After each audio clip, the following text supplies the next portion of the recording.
Hello there, friends. This is Captain Dave with Simple Plan Trucking. We're coming to you from La Porte, Texas. It's a city right outside of Houston. We just delivered about 30 minutes away, and we're waiting on a load here of fresh produce that we're going to take back up to Missouri, and add about another 850 miles on that we'll start driving up that direction sometime this evening. Going to try to avoid the Houston and Dallas, Texas traffic as we head north, so it doesn't make sense to get out on the road just yet. We're going to get loaded, probably go hang out at the truck stop for a couple hours, and then head back up north. But I wanted to get back with you today. I promised to update you through my TNT training. I think it's so important that anybody who's interested in career in trucking, and more specifically those who may want to come to Prime, hear about what it's like to be on TNT. Again, for those who don't know, TNT is the portion of training where you're actually out on the road after you get your CDL, where you are paired up with a trainer, and it takes you somewhere between 2 and 3 months, generally speaking, sometimes more, sometimes later. There's not a lot of video on TNT out there. There's not a lot of people that put content out there, probably because it's a very stressful time in their life for them. Not only are they learning how to drive a truck and managing their clock and driving long hours on the road, but they're also having to live in a 10 by 10 box with someone that they don't know very well. So that can be stressful, and we understand that. We knew that coming into it, and I'm just really blessed to have the trainer that I do. That we made an agreement at the front of the training that we were both just going to honor some rules that we said about being kind to each other and looking out for each other, thinking of each other, keeping our environment clean, keeping ourselves clean, and anytime that there's any kind of concern or dissatisfaction with the other person in any way, we want to bring it up, we want to talk about it and work through it. And we're both lucky in that we haven't had a lot of that yet, but I think that's because we're both in a mindset that we're trying to do everything that we can. We're nurturing that relationship because it's so important. It can go south so quickly if you don't take the time to consider the other person. And so that's what I wanted to talk to you about today. Part of what I wanted to talk to you about is, I've said it before, but when you come out here, you have to recognize as a trainee that you're coming on to someone else's truck, and in effect it's their home. You're a guest in their home. They have certain rules, they have certain things that they want you to do, and they need to be upfront and share those rules with you and what the expectations are at the beginning. And then you as a trainee need to try to honor that. I told myself when I came in here I could do anything for 2 or 3 months because I have a goal at the end that I'm working for. There's something at the end that I want really bad, so that even if the experience were bad, I was going to bite my tongue and I was going to get through it. That's not always the way it is for everybody. Sometimes the relationship is so bad, or there are some things that happen in TNT that are just unacceptable to one party or another, that either the trainee has to request a new trainer, or the trainer sometimes requests that the trainee be removed from the truck. But I think that situation really needs to be avoided at all costs, and it can be with open communication and give and take from both parties. People that are training actually want you to succeed. They want you to get your miles as soon as you can, and they want you to get out there and start working. They're not trying to hold you back in any way, for the most part. There are some trainers that have different mindsets. Maybe sometimes they consider themselves old school, where this person's going to make it or they're not. It's I'm going to make it hard for them. Well, I think you need to make it real for them as a trainer. You need to challenge the person. You need to look at their style of learning and figure out what it is that makes them tick and how they can most blossom as a driver and learn the things that they need to be successful. That's the mark of a true trainer in any profession, is tailoring your style of teaching to the needs of your student. And likewise, that student needs to come in with having no expectations. And you can't say, I'm going to have it this way, or I demand this, or I demand that. We're really in no position to demand anything. The most that you can hope for and expect is that trainer be kind and respectful to you. But to get that, you have to give that. And too many times I have seen students come into the situation where they have these expectations and they're not going to be talked to this way or that way. And, you know, that's fine, but, you know, you have to have some thick skin sometimes, and sometimes you let things roll off your back, and sometimes you let things go. Because again, we're in a situation that becomes stressful. We're learning new tasks. Sometimes we make mistakes, and sometimes our trainer may become upset with us. That's okay. We just need to both get over it and move on, learn from it, and not make those mistakes again. So, for me, this last couple weeks have been just a tremendous learning experience. One of my previous videos a couple ago, I told you that we were trapped in western Nebraska with a snowstorm that came through. My trainer Eric was very good about recognizing when the storm was coming, when we needed to get off the road, and where we needed to set up, because we didn't have any idea how long it was going to last. We had no idea that the storm was going to last for 3 weeks. Sorry, 3 days. Big truck. Hold on just a minute.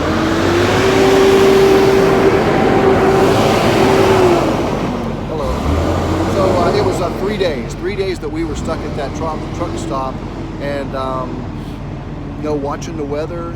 We worked on some video content. We did some other things, but really the time passed very, very slowly. And finally, by the third night, Eric was just like, you know, forget this. We're going to go get a hotel room. There was a hotel that was right next to us on the property. Luckily, there was a room available, and he sprung for a night hotel. And it was nice just to get out of that truck, because literally the walls were closing in after 3 days. But I learned a lot. I learned a lot from watching him about watching the weather and having the wisdom to know when to stop, because the last thing you want to do is push it in that type situation and get down the road where either the highway is closed down or the truck stops are full and there's absolutely nowhere to park. You don't want to be parking on the side of a road when a big snowstorm with high winds is coming through. So we were stopped, and we learned from that, and then we eventually got back onto the road, delivered onto the road, and we delivered our product out to Washington State. Went all the way across the country on 80. Then we got a load all the way back to Buffalo, New York. Picked up a cheese load and took it in there and dropped that off, and then from there we were able to come actually down to here, down to Texas. And so it's been one after another. Right now I am at about, after we deliver this load on Sunday morning, I'll be over 17,000 miles. So let's celebrate. I have officially passed the halfway mark. I think I have about 13,000 more miles to go. And I couldn't be happier with the progress and where we are in training and the things that I've learned. Some of the things that I think are still challenging for me are dealing with the Qualcomm and managing my time, managing the clock.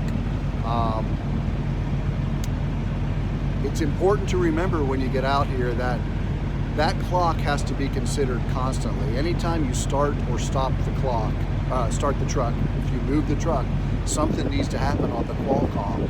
And I don't always remember that, you know. I mean, even at the receivers and the shippers, we have to document when we arrive at the gate. We have to document when we back up and we bump the dock. When we come out, we have to go back go through the gatehouse and talk to the shippers and receivers. And anytime you're moving around the yard, you're supposed to be in yard movement.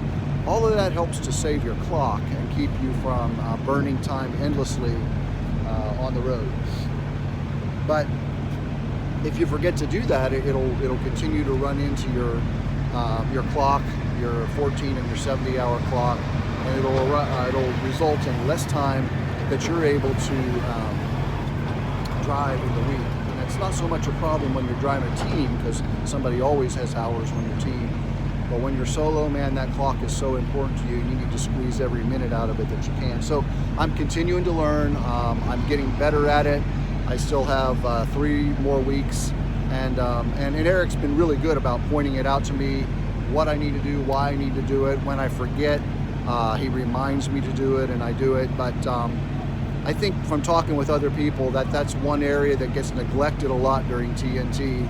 Many times the trainer will just kind of help manage the trainee's clock, and that's not a good thing to do. The trainee has to be made to do that, or else they're not learning and they won't be able to do it.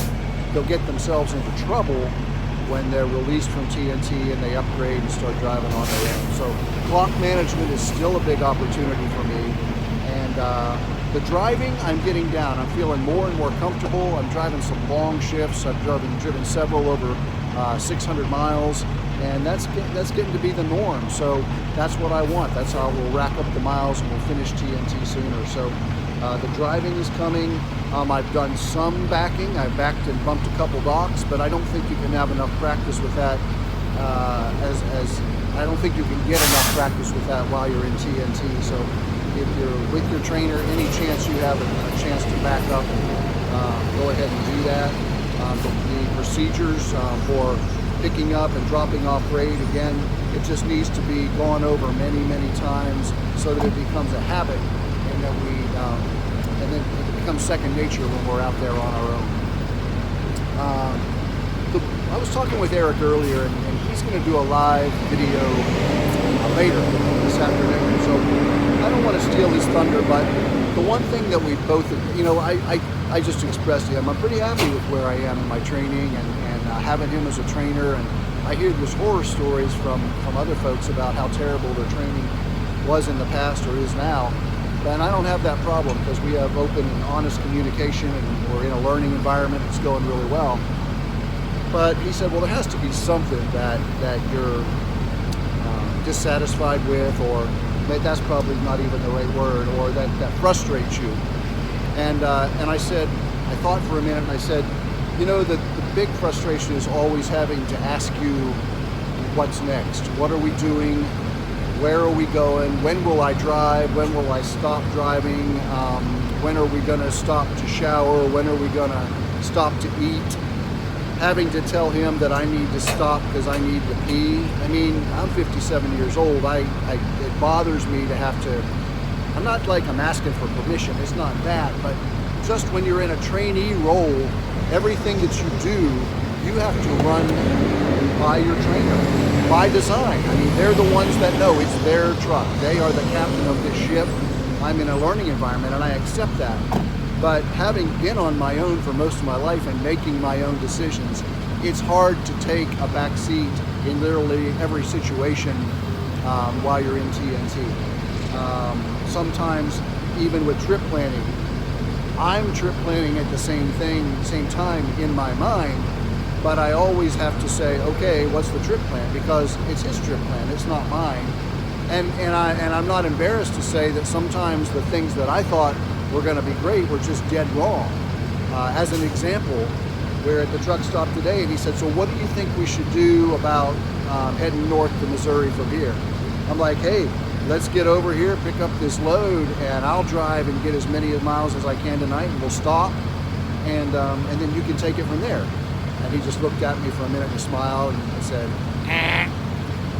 no.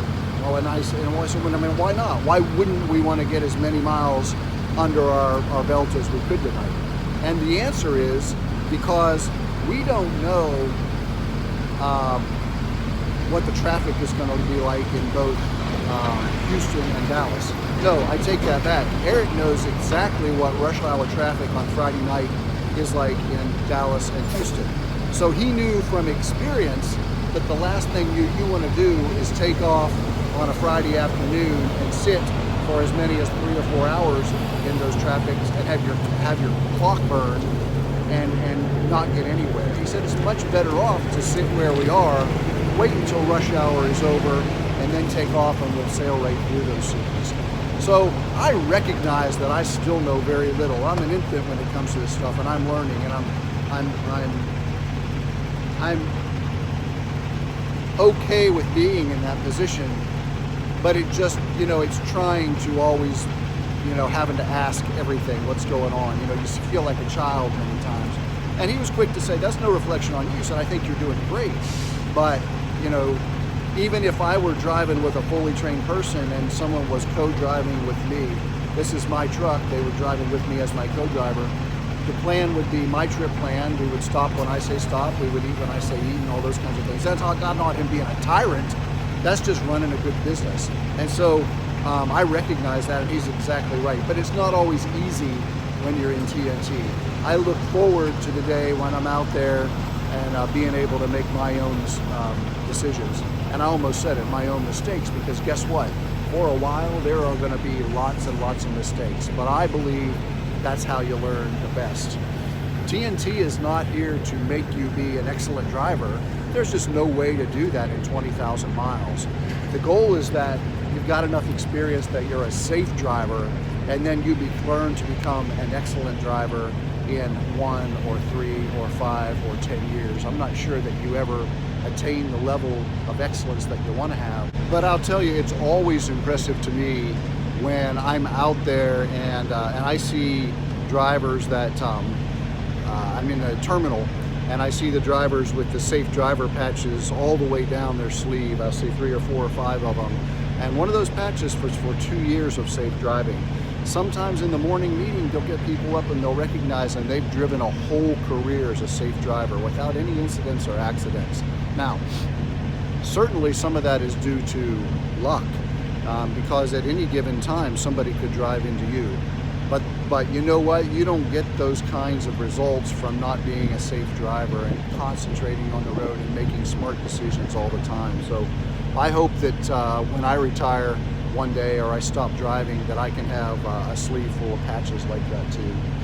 So those are my big areas right now that we're thinking about and that we're working on. And I'm getting toward the back end of my TNT now, so we're also starting to talk more and more about the business piece of it. I am planning to go lease. I can't do lease purchase right now. As most of you know, that program has been shut down temporarily. So my wife and I will be leasing a truck as soon as I get back and I upgrade.